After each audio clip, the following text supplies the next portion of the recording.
Howard Schultz. Middle class to world famous பிராண்டான ஸ்டார்பக்ஸோட successful story தான் இது. ஹவார்ட் அப்படின்றவர் ஒரு பிளாஸ்டிக் கம்பெனியில் சாதாரணமாக ஒர்க் பண்ணிக்கிட்டு இருந்த ஒரு எம்ப்ளாயி. 1981 அவருக்கு இந்த ஒர்க் பிடிக்காதனால ஒரு பிரேக் எடுத்துக்கிறார்.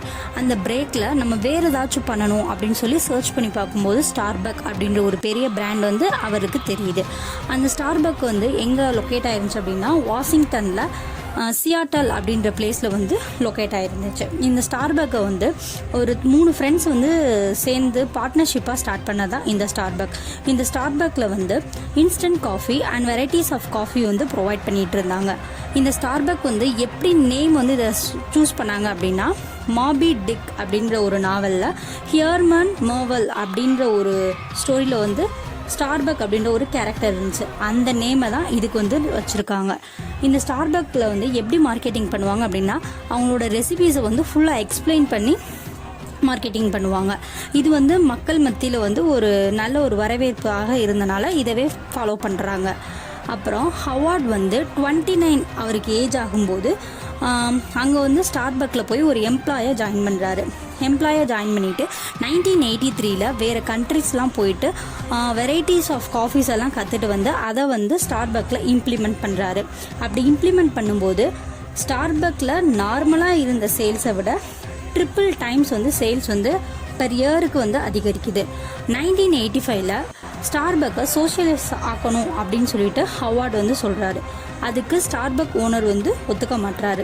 அதனால 1986 சியாட்டல்லையே இன்னொரு ஓன் பிஸ்னஸ் பண்ணணும் அப்படின்னு முடிவெடுக்கிறாரு.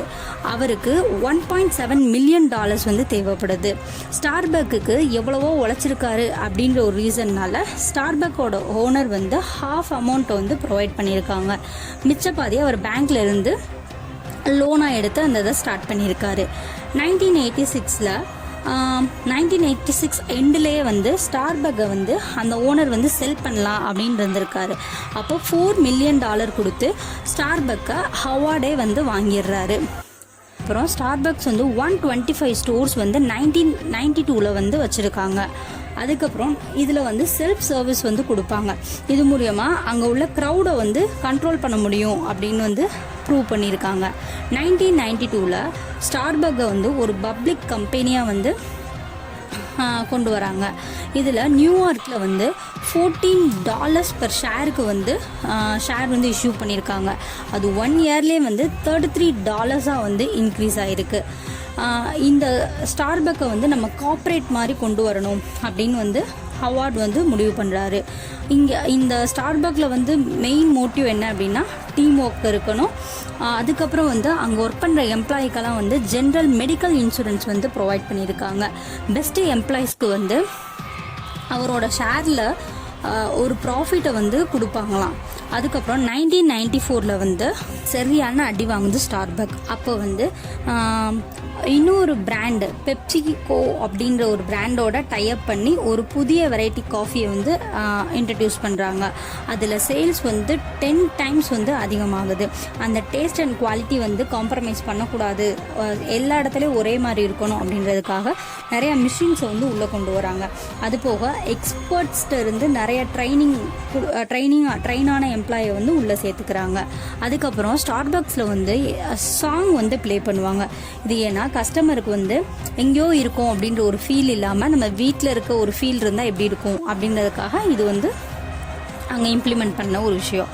1966 அமெரிக்காவிலேருந்து அதுக்கப்புறம் ஃபாரின் கண்ட்ரியில் வந்து அவுட்லெட் ஓப்பன் பண்ணுறாங்க. Japan, Taiwan, Singapore, UK, China, Korea அப்படின்னு 80 கண்ட்ரீஸில் வந்து இதை ஆப்ரேட் பண்ணிகிட்டு இருக்காங்க.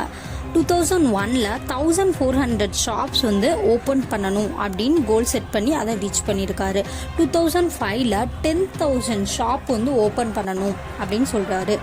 இது வந்து சக்ஸஸ் ஆச்சு அப்படின்னா நம்ம மார்க்கெட்டில் இருப்போம், இல்லாட்டி இருக்க மாட்டோம் அப்படின்ற மாதிரி, அதாவது டூ ஆர் டை அப்படின்ற மாதிரி கான்செப்டில் தான் இருந்து இதையும் அச்சீவ் பண்ணி காட்டியிருக்காரு.